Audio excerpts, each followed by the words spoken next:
pemerintah Jawa Timur mencoba untuk mensinergikan dengan pikiran-pikiran para pebisnis, termasuk pengelola yang ada di perhutani.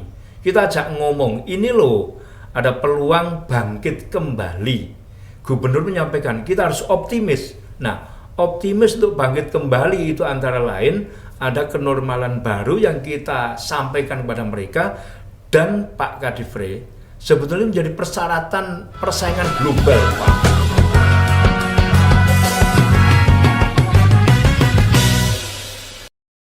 Assalamualaikum warahmatullahi wabarakatuh. Ngopi Lestari kali ini akan mengangkat tema mengenai sinergisitas wisata yang ada di Jawa Timur. Seperti yang kita ketahui, wisata di Jawa Timur ini sangat beragam, mulai dari wisata buatan hingga wisata alam. Khususnya wisata alam di kawasan Jawa Timur, dari pihak Perum Perhutani telah mengelola sebanyak kurang lebih 260 wisata yang ada di Jawa Timur. Namun dengan adanya pandemi yang sedang melanda di Indonesia ini, pastinya eksistensi dari wisata alam di Jawa Timur ini ada naik turunnya. Nah, untuk lebih jelasnya akan kita bahas bersama narasumber kita, yaitu Bapak Kepala Divre Perhutani Jawa Timur dan juga Bapak Kepala Dinas Pariwisata Jawa Timur. Selamat siang Bapak. Selamat siang. Ya. Untuk pembahasan kita kali ini mengenai eksistensi wisata di Jawa Timur. Sebelum tanya ke Bapak Dinas Pariwisata, saya izin bertanya dulu kepada Bapak Kepala Divre Jawa Timur. Nah, di Jawa Timur ini sangat banyak Pak, sebanyak 260 wisata yang dikelola oleh pihak perhutani. Nah, kira-kira wisata apa saja sih Pak yang dikelola perhutani, mungkin bisa dijelaskan? Baik, jadi selamat datang dulu Bapak Ki Sinarto. Terima kasih Pak Wawan. Pariwisata Provinsi Jawa Timur. Ini luar biasa mendapat kunjungan dan kita bisa ngobrol untuk sinergitas pariwisata. Perhutani ini mengelola kurang lebih 1,1 juta hektar yang terdiri dari gunung, mungkin juga di tengah ada hamparan dan di pantai. Dan semua pasti alam. Dan disitulah letak keindahan anugerah Tuhan. Artinya 260 itu ya ada di pegunungan, ada air terjun, kemudian ada camping ground, ada juga yang di perkotaan gitu juga ada, artinya di batas desa-desa di dekat hutan. Jadi itu yang dikelola, dan kita juga sudah sebenarnya bersinergi dengan kabupaten. Beberapa Bapak kita sudah ada perjanjian kerjasama, dan ya alhamdulillah ini bagian dari usaha Jatim bangkit dan kita optimis. Dan tadi sempat disinggung, memang betul kita sempat terpukul juga karena COVID, karena kebijakan PPKM ya. Tapi kita tahun 2022 ini mulai bangkit. Ini sudah kelihatan sekali 2-3 kali lipat kenaikan penghasilan, termasuk pengunjung. Nah, peak season kemarin juga musim hari raya. Nah, itu sudah dibebaskan. Kami terima kasih kepada pemerintah pusat, pemerintah provinsi sangat mendukung adanya kebangkitan di sektor pariwisata. Jadi memang untuk wisata perhutani ini sangat beragam ya Pak, dari beberapa potensi alam, mulai dari gunung, terus juga air terjun, dan juga beberapa potensi alam lainnya, semuanya dikembangkan dan dikelola oleh perhutani khususnya di sektor wisata. Seperti itu. Untuk selanjutnya nih, saya pengen tanya ke Pak Kepala Dinas. Nah, tadi beberapa potensi alam sudah disebutkan dengan Pak Kepala Divre. Nah, namun dengan adanya pandemi pasti eksistensi pun juga menurun ya Pak. Mungkin bagaimana Pak upaya dari pihak Dinas Pariwisata untuk kembali meningkatkan atau mengunggulkan eksistensi wisata yang ada di Jawa Timur ini? Terima kasih izin Pak Kadifre Perhutani Jatim, Pak Karuniawan, Pak Wawan. Biaya Yogyo. Jadi gini Mbak Silva, upaya dari pemerintah Jawa Timur itu kita gas betul. Katanya Mas Menteri gaspol. Antara lain yang dapat kita lakukan adalah tetap terus berpikir bahwa penyakit harus selesai. Ya. Virus harus rampung, sehingga ada kenormalan baru yang harus dilakukan oleh penyelenggara kepariwisataan khususnya di wilayah alam, di wisata alam. Sebenarnya nggak sulit kok, nggak sulit. Yang namanya protokol kesehatan, pakai masker, lalu hand sanitizer, cuci tangan, ya Pak ya. Lalu bagaimana menjaga distan antara orang dan orang itu sebenarnya nggak terlalu sulit. Itu persoalan kebudayaan saja. Nah, pemerintah Jawa Timur mencoba untuk mensinergikan dengan pikiran-pikiran para pebisnis, termasuk pengelola yang ada di perhutani. Kita ajak ngomong, ini loh ada peluang bangkit kembali. Gubernur menyampaikan kita harus optimis. Nah, optimis untuk bangkit kembali itu antara lain ada kenormalan baru yang kita sampaikan kepada mereka. Dan Pak Kadifre sebetulnya menjadi persyaratan persaingan global, Pak. Ya. Iya, selain kita ngomong protokol kesehatan, kita ngomong CHSE, ya. Bagaimana lalu berpikir tetap bersih, clean, sehat, lalu health, ya, menyelamatkan, lalu sustainable pelestarian terjaga. Itu pun menjadi persyaratan global yang harus dilakukan kalau kepingin hidup kembali setelah dilanda COVID-19. Semua negara itu memperbaiki persaingannya di situ. Nah, itulah yang terus kami secara terus-menerus getol menyampaikan bahwa siapapun penyelenggara bisnis pariwisata harus memenuhi itu. Dan pemerintah Jawa Timur sangat serius, Pak. Bahkan ini ada cerita menarik. Ketika ada Jazz Bromo, waktu itu kali pertama di Indonesia berani ada pertunjukan terbuka, Pak. Tapi kapasitas baru 20%. Yang jaga itu tentara laras panjang, Pak. Sama Pak polisi. Karena apa? Kami sudah gimana ya? Ekonomi yang sebetulnya menjadi penumpang perputaran di Jawa Timur PDRB-nya tiba-tiba habis oleh COVID. Ya sudah, dengan segala persyaratan sinergi dengan TNI, dengan Polri, dengan Dinkes, semuanya kita gerakkan untuk kembali lagi membuka. Nah, sekarang sudah aman, Pak. Ya. Insya Allah semuanya sudah terbuka. Tinggal awet enggak teman-teman kita pengelola itu menyehatkan pengelolanya. Ya. Menerima kehadiran wisatawan untuk menjadi sehat dalam pelayanannya, ya. Lalu kita memperbanyak pemasaran. Karena apa? Kita harus mengenalkan kembali, mengaktifkan kembali, dan plus melakukan reproduksi besar-besaran daripada daya tarik untuk menjadi pilihan wisatawan di tengah-tengah persaingan. Ya. Oke, jadi memang ada beberapa kerjasama ya Pak yang dijalin untuk kembali meningkatkan eksistensi wisata yang ada di Jawa Timur. Nah, mungkin pertanyaan selanjutnya bisa dijawab dari Pak Kepala Dinas dan juga Pak Kepala Divre. Jadi untuk selanjutnya ini pastinya kan orang nggak mudah percaya aja kalau jangan-jangan tempat wisata ini dibuka tapi masih ada COVID di antara kita nih. Mungkin ada nggak Pak ada kegiatan khusus nggak untuk membangkitkan kepercayaan orang-orang bahwa kita ini berwisata sudah aman nih kayak gitu. Mungkin dari Pak Kepala Dinas Pariwisata, monggo. Saya dulu. Izin Pak Kadif. Samina wa ta'ala. Kita harus berani mengambil tagline wisata sehat. Siapa yang melakukan, yang mengenalkan dan mempromosikan bahwa wisata itu sehat? Tentu pengelola. Dan yang kedua, mengajak wisatawan patuh untuk menjadi sehat. Ya, sehingga walaupun COVID sudah tidak ada, seandainya loh Bapak, kami tetap mendorong teman-teman penyelenggara patuh pada protokol kesehatan. Semoga ini menjadi gaya baru. Karena sekali lagi bahwa kita itu dihadapkan pada persaingan. Bagaimana Malaysia, Singapura, Thailand, ya belum yang ada di Eropa sana, itu mempromosikan bahwa kamu datang ke negara saya semakin sehat, gitu loh. Ini tidak bisa kita abaikan, harus kita tangkap menjadi peluang untuk memperbaiki performa daripada tempat wisata yang ada di Jawa Timur.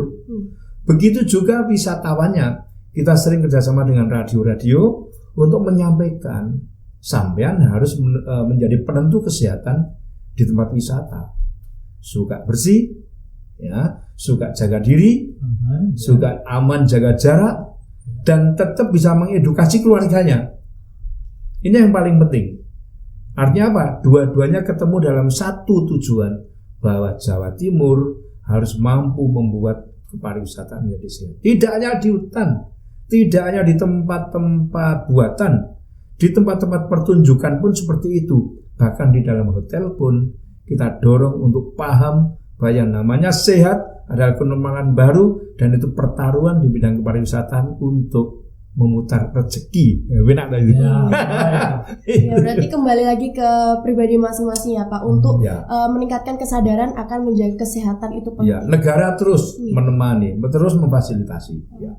Baik Bapak, terima kasih. Lalu untuk dari pihak perhutani sendiri Pak, untuk kembali mengoptimalkan eksistensi wisata, apakah ada kegiatan yang memang dikhususkan untuk itu Pak? Ya, sesuai dengan kebijakan Pak Kepala Dinas Pariwisata tadi, Pak Sunarto mensyaratkan sebenarnya kita dari 260 itu Pak, sudah kurang lebih 20-50% itu memperoleh sertifikasi CHSE. Ya. Clean, Safety, Health, Environmentally Friendly. Jadi artinya apa? Kita juga meningkatkan pelayanan, kepuasan pengunjung terhadap wisata itu dengan standar-standar yang telah ditetapkan oleh pemerintah. Kemudian kita juga mengamankan dengan adanya asuransi. Jadi itu menjamin para pengunjung yang membeli tiket secara sah itu sudah terjamin pasca COVID ini seharusnya sudah benar-benar aman. Dan kalau toh misalnya ada kecelakaan, itu ada hak-hak yang bisa diberikan kepada para pengunjung. Kemudian ini kita juga sedang menuju digital ya Pak ya. Etiketing Pak, kita sudah standarisasi supaya ini bagian meningkatkan pelayanan kepada pengunjung. Memang ada kos yang harus dikeluarkan, tetapi kos ini akan kembali manakala tadi pengunjung mendapat kepuasan dalam healing ya. Kalau anak-anak sekarang healing, pulang itu membawa kesan, membawa kesegaran sehingga refresh kembali pada saat bekerja. Nah, tentu kita memang mensurvei Pak, para pengunjung kita itu kurang lebih 80% umur 25 sampai 35. Jadi memang umur produktif. Dan ini kita jaga betul bagaimana prosedur prokes tadi yang kita sampaikan 5M ya kalau dulu kita, dan mudah-mudahan ini multiplier effect dari masyarakat sekitar, dari pemerintah desa, karena juga ikut mendukung Pak. Nah, disinilah kita sinergi. Memang ada yang sudah maju, ada yang sedang berupa wisata rintisan. Jadi memang sesuai perkembangan modal, perkembangan pemahaman juga, termasuk pasar pariwisata. Nah, kami ingin sekali nanti dengan Dinas Pariwisata, terutama dalam promosi mulai dari medsos, kemudian pelatihan para pelaku wisata, staf kami Pak, ini juga perlu juga nanti saatnya ada evaluasi dan mungkin peningkatan kapasitas SDM-nya bisa lebih baik lagi. Saya kira itu yang kami harapkan, dan pasti masyarakat senang kalau wisata yang maju. Silahkan ngopi Pak. Gitu ya. Ngopi. Bapak ini kopi dari mana? Kalau di Jawa Timur ada Republik Kopi kan? Bondowoso ya. Kopi yang itu Ijen. Iya, dan kemarin dinilai sama UNESCO Pak untuk geopark. Insya Allah semuanya terkesan senang katanya si penilai-penilai itu. Ya, ada Blue Fire juga. Betul. Luar biasa kalau bisa menyatu pentahelik ya Pak. Betul harus dari akademisi, dari praktisi, dari pemerintah kan, dari masyarakat, dari komunitas yang itu bisa kita garap bareng. Ya, oke. Jadi memang dari perhutani juga ada standar khusus ya Pak untuk meningkatkan kepercayaan masyarakat terhadap eksistensi kembali wisata yang ada di Jawa Timur ini. Terkait wisatawan ini, pastinya kan kita promosi wisata itu ada beberapa kegiatan yang bisa dilaksanakan, yang Salah satu caranya dengan adanya pemilihan duta wisata. Ya. Kalau di Jawa Timur tingkatnya itu ada Raki-Raki, di Tuban itu ada Congdo juga. Terus apakah seberapa besar sih Pak kontribusi dari duta wisata itu terhadap destinasi wisata yang ada di Jawa Timur seperti itu? Kalau kita ngomong berapa besar kontribusinya, pasti kami berharap besar banget.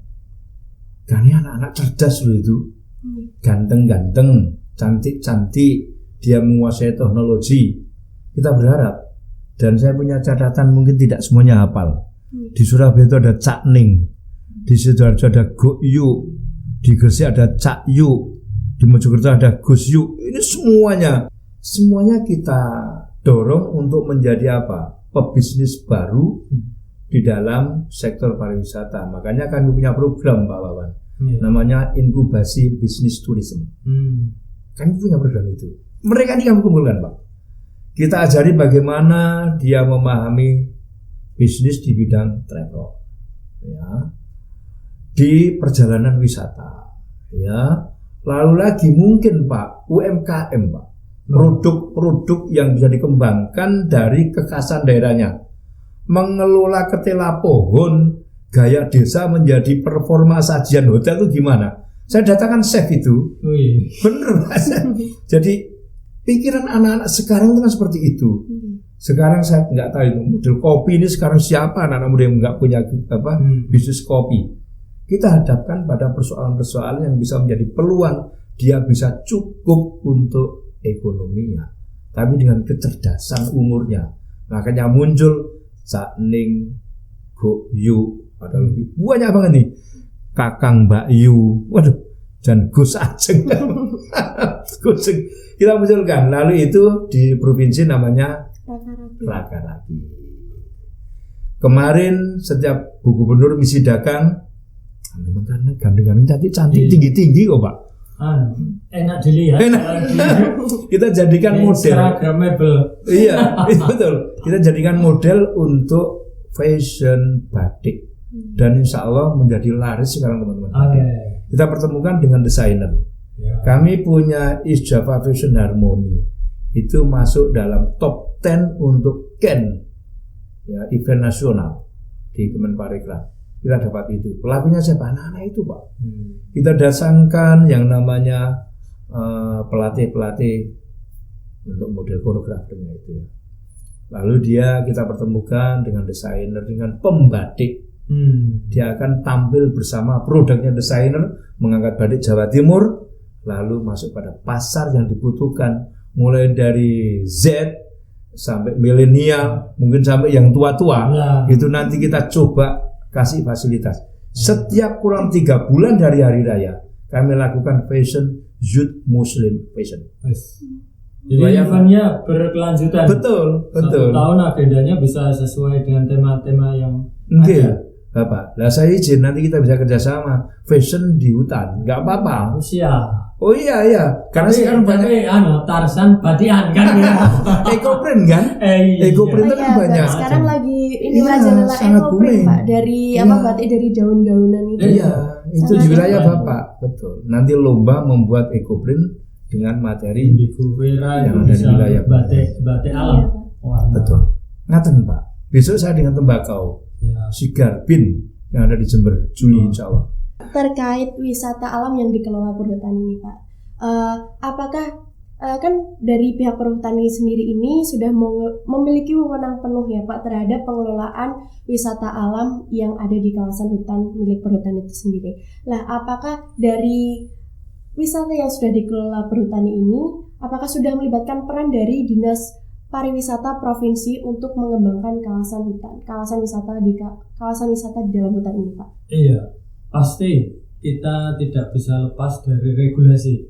Regulasi itu aturan yang menangani mulai dari izin, kemudian nanti juga masalah tiketing, kalau dulu korporasi, pajak-pajaknya dan sebagainya itu juga pasti harus dipenuhi, harus compliant, sehingga kita tidak asing lagi dengan hal mulai dari provinsi, kabupaten, kota madya, ini semua ada Pak.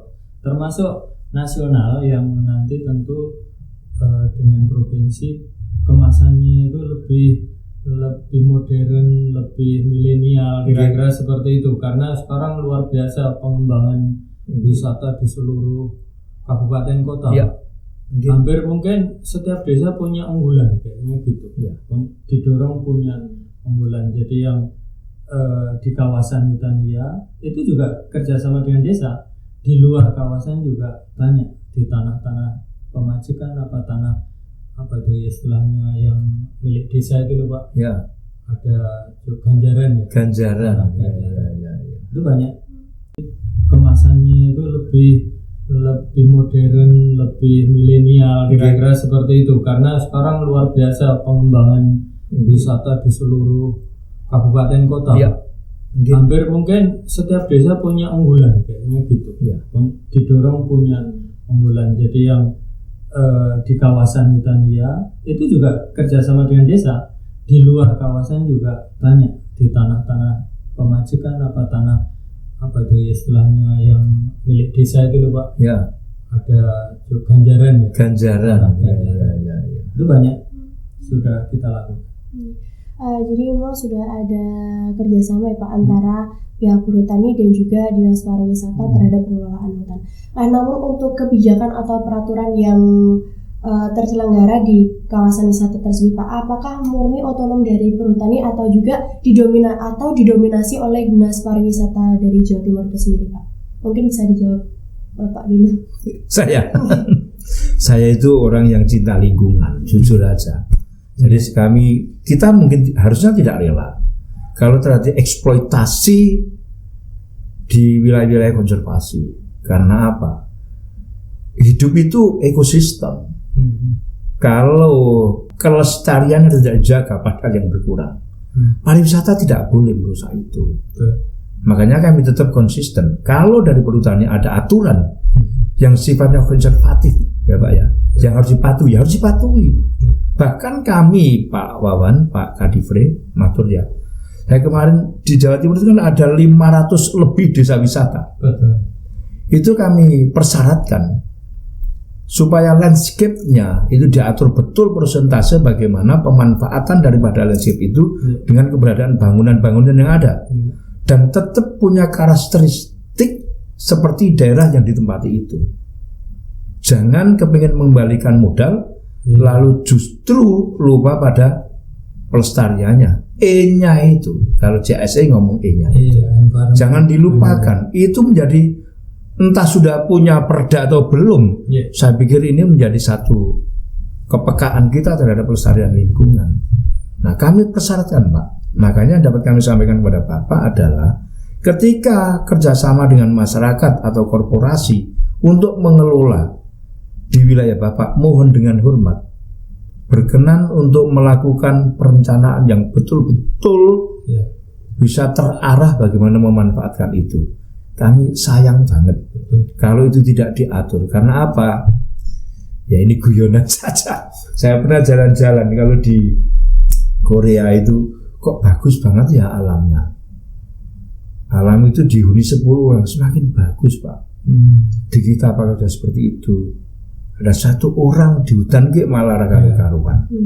Karena ya maaf saya nggak pernah membandingkan mana yang lebih baik. Tapi yang jelas namanya manusia ya sok lali karo menungsane barang. Nah di pariwisata tidak boleh. Makanya saya kenceng Pak Kadif, saestu saya sampaikan termasuk ke Pak Jumadi di kehutanan. Pak Jum, tolong sisi menyelamatkan, melestarikan tetap menjadi kunci untuk mengelola kawasan, apalagi untuk pariwisataan. Jangan ada yang mengelola tanpa kendali pelestarian alam. Kayak gitu. Saya kira sejalan kita itu memaksimalkan untuk bangunan itu 10% dari luasan. 10% Pak ya. Sudah termasuk fasilitas jalan, MCK, musola dan sebagainya Pak. Nah, ini sangat-sangat serasi dengan mempertahankan situasi kondisi alam. Jadi memang rata-rata itu kan di hutan lindung yang memang sudah tidak ada tebangan, tidak ada hal-hal yang terkait dengan eksploitasi kayu, Pak. Lebih ke buah, lebih ke getah. Jadi ya memang yang ramah lingkungan. Dan benar Bapak tadi, kita usahakan bangunan itu juga arsitekturnya basisnya budaya lokal. Bahannya juga dari bahan-bahan alam, misalnya bambu apa itu yang menjadi prioritas. Kalau kita semuanya itu serasi, selaras dengan alam, rasanya ya dapat gitu. Izin Pak, kemarin ada KSPB yang sudah selesai saya suruh bongkar itu di kawasan Malang Selatan itu tiba-tiba saja di kajian itu muncul rekomendasi bangunan yang tidak jelas, bahannya bahan beton. Itu harus dirubah kayak gitu, nggak seperti itu. Akhirnya memanfaatkan yang namanya potensi alam di dalam kajian itu. Ini perlu kesadaran semua pihak, betul, termasuk aparat penegak hukum. Harus paham itu. Harus paham itu. Jadi itulah yang kami lakukan, betul serius untuk menghadapi alam. Berarti memang semua kebijakannya juga tujuan utamanya tetap menjaga kelestarian alam sendiri. Begitupun dengan pengadaan bangunan itu juga kalau bisa bahannya kembali lagi ke alam yang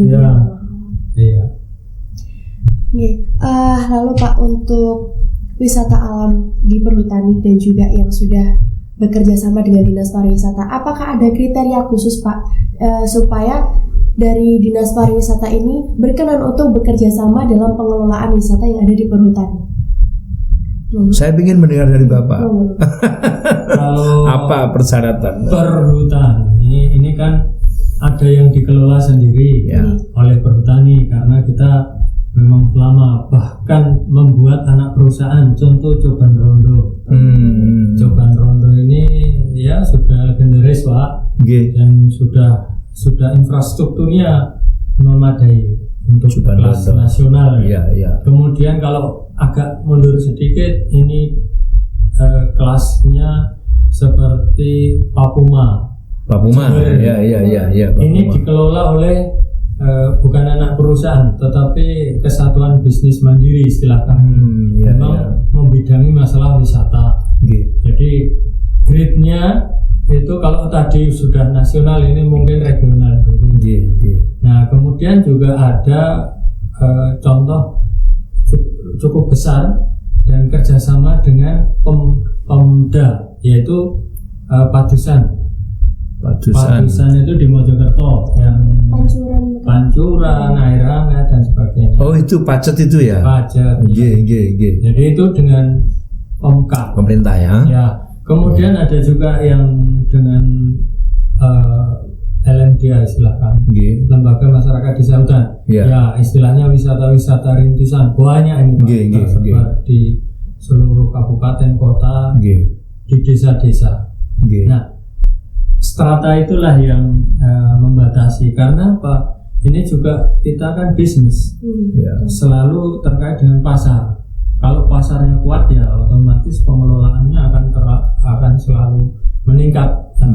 Profesionalismenya yang belum dan masih merintis ini juga nggak boleh disepelekan, karena jumlahnya sangat besar, dan tadi efek multiplier efek untuk kebangkitan ekonomi juga sangat bagus. Sehingga masyarakat lokal mungkin tiketnya 5.000, 10.000. Beda di situ. Kalau yang di Papua mungkin sudah 15.000. Kalau di Coban Rondo yang mungkin 15.000 ke atas, atau kalau weekend atau weekday ada perbedaan. Nah disitulah proses pengelolaan yang kontinu yang istilahnya itu berkelanjutan tetap terjaga. Jadi memang adanya beberapa proses yang dilaksanakan untuk menjaga keberlanjutan eksistensi wisata untuk menarik wisatawan ya Pak. Terus Pak, mungkin dari Dinas Pariwisata sendiri Pak, apakah ada kriteria khusus untuk menjalin hubungan kerjasama untuk meningkatkan wisata yang ada di Jawa Timur ini Pak? Terima kasih. Kami berpikir begini Pak Kadif, memang okelah masyarakat atau pebisnis atau pemerintah atau korporasi yang lain kalau kerjasama dengan Bapak dari perhutani mengelola, itu yang perlu dicermati adalah dalam perencanaan awal itu, karena potensinya bagus-bagus. Saya kemarin ke Pantai Serang Blitar. Oh, Blitar. Oh, itu luar biasa bagusnya, Pak. Untung di sana ketemu sama teman-teman pecinta lingkungan. Siap. Saya sampaikan, itu bagus untuk itu. Ojo tak tanami beton lo ya, saya seperti harus ketemu dulu sama Pak Kadibre saya gitu kan. Saya berpikir seandainya semua bisa mengelola alam yang sudah bagus, bahkan lebih bagus lagi, itu pasti wisatawannya semakin senang gitu loh. Nah, di pantai-pantai itu sekarang ada yang menurut saya mungkin kurang terkawal dulu itu. Terlalu banyak rumah. Iya. Itu padahal kawasan Pantai Putihnya kan luas banget. Waduh, akemen warunge. Dan model bentuk rumahnya Pak ngapunten, ora iso beda iki ning kene karo ning kene gitu loh. Iya, saya ketemu sama teman-teman yang mengelola di sana. Sampean kalau pengen lari tidak seperti ini, tentukan tipe rumahnya. Ya Pak ya.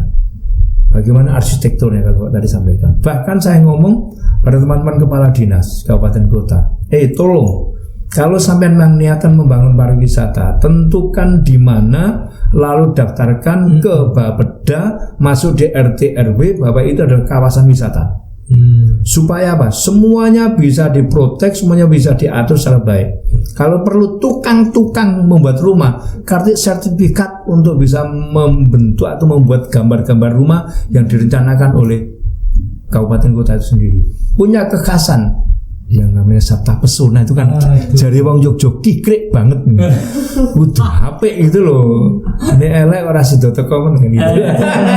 Jadi persyaratannya Pak monggo kerjasama nanti untuk membuat performa lebih bagus di wilayah perhutani. Kita awali mungkin model tertentu ya Pak ya. Ada satu tempat yang menjadikan objek awal sehingga semua bisa belajar dari situ. Kita sinergi dengan perguruan tinggi Pak, teman-teman yang bisa menggambar itu. Oke, jadi memang harus ada kekhasan yang diunggulkan ya Pak dari destinasi wisata itu supaya menarik kembali wisatawan supaya tertarik untuk datang ke wisata itu tidak hanya sekali dua kali tapi secara berkelanjutan. Sahabat Ngopi Lestari, saya tarik kesimpulan perlu adanya sinergisitas antara beberapa lembaga untuk kita mengembangkan potensi alam yang ada di Jawa Timur supaya nantinya eksistensi akan tetap terus terjaga, dan juga jangan lupa untuk tetap menjaga protokol kesehatan supaya kita semua masih selalu dalam lindungan. Sekian dari kami, wassalamualaikum warahmatullahi wabarakatuh. Salam Lestari.